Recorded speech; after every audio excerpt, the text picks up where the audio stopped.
আজকের গল্প নিষিদ্ধ টান।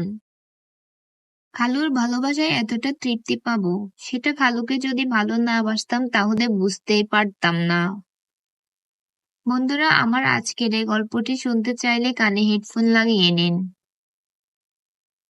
রুনা ছিল এক গ্রামীণ কলেজের স্নাতক ছাত্রী। শৈশব তার গ্রামেই কেটেছিল।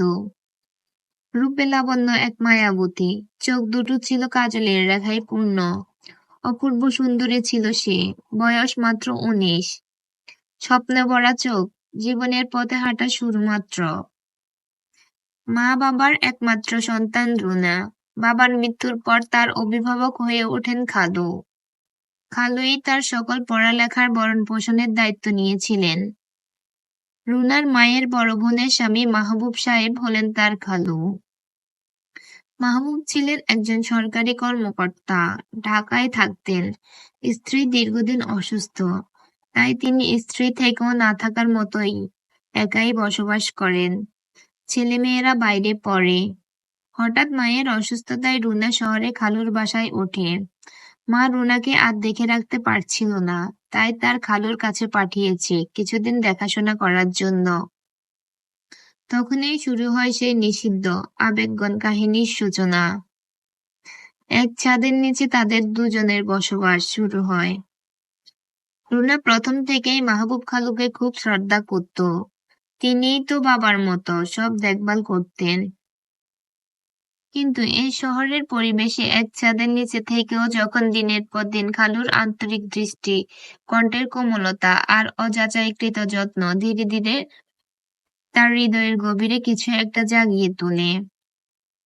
তার খালুর সামনে আসলে তার হৃদয়ের চটপটানি বেড়ে যায়। তখনই সে টের পায় কিছু একটা বদলে যাচ্ছে। একদিন সন্ধ্যায় বিদ্যুৎ চলে যায়। ঘরের অন্ধকারে রুনা আতঙ্কিত হয়ে পড়ে। খালুর পাশে এসে দাঁড়ায়। খালু তার হাত ধরে বলেন, ভয় পেও না রুনা, আমি আছি তো। সেই মৃদু ছোঁয়ায় তার ভিতর কেমন যেন এক অনির্বাচনীয় শিহরণ খেলে যায়। তার মন আনচান আনচান শুরু করে। পরের দিন থেকে তাদের সম্পর্ক আরো ঘনিষ্ঠ হতে থাকে। মাহবুব সাহেব বুঝতে পারছিলেন রুনা বড় হয়ে গেছে, এখন আর সে ছোট মেয়ে নয়। তার চোখে ধরা পড়ে রুনার অদ্ভুত নীরবতা, কখনো চোখে চোখ রাখার চেষ্টা, কখনো অকারণে তার আশেপাশে ঘোরাঘুরি। এক রাতে খালু অফিস থেকে ফিরে ক্লান্ত হয়ে পড়ার ঘরে বসেছিলেন। রুনা এক কাপ চা এনে পাশে বসে বলে, খালু, আপনি কেমন থাকেন বলুন তো? কখনো তো নিজের কথা বলেন না। খালু অবাক হয়ে চেয়ে থাকে তার চোখে। সে চোখে ছিল কৌতূহল, প্রেম, একটুও ভয়ও।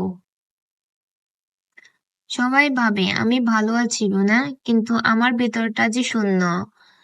এ কথার মাঝে রুনার হাত খালুর হাতে এসে পড়ে, যেখানে শুরু হয় তাদের প্রথম ছোঁয়া, প্রথম আবেগ। খালু প্রথম হাত সরাতে গিয়েও পারেন না, সময় থেমে যায়। এক রাতে মেঘলা আকাশ, বৃষ্টি হচ্ছে। রুনা ও মাহবুব বারান্দায় বসে, বাতাসে ভেসে আসে শিউলি ফুলের গন্ধ। সেই মুহূর্তে রুনা ধীরে ধীরে বলে, খালু, আমি জানি আমাদের সম্পর্ক স্বাভাবিক নয়, কিন্তু আমি নিজেকে আর আটকে রাখতে পারছি না।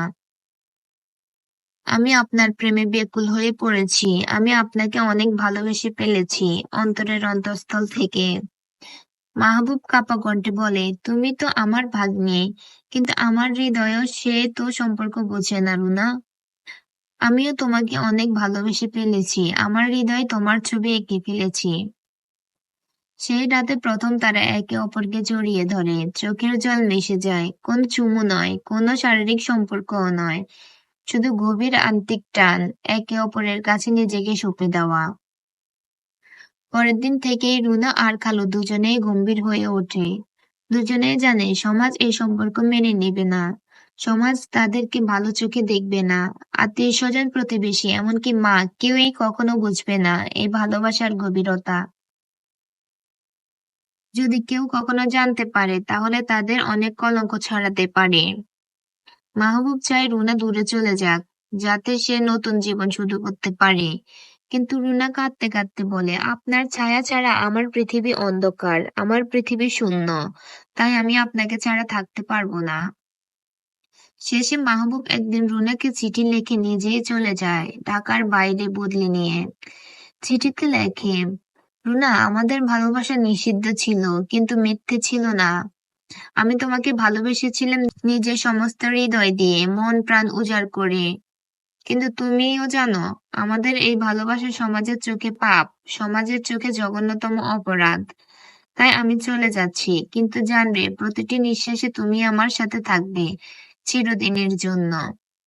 রুনা সেই চিঠি বুকে নিয়ে কান্নায় ভেঙে পড়ে। সে জানে ভালোবাসা সবসময় একসাথে থাকার নাম নয়, কখনো কখনো ছাড়িয়ে যাওয়াও ভালোবাসার শ্রেষ্ঠতা। সমাজের চোখে ভুল হতে পারে, কিন্তু হৃদয়ের চোখে এক সত্যিকারের ভালোবাসার প্রতিচ্ছবি। রুনা ও মাহবুবের নিষিদ্ধ প্রেমের টান, তাদের আন্তিক প্রেম। বন্ধুরা, আমার গল্পটি যদি ভালো লেগে থাকে তাহলে একটি লাইক, কমেন্ট, শেয়ার দিবেন। আপনাদের একটি লাইক, কমেন্ট, শেয়ার আমার নতুন গল্প তৈরি করার অনুপ্রেরণা জাগায়। আমার চ্যানেলটিকে সাবস্ক্রাইব করে পাশে থাকবেন। ধন্যবাদ।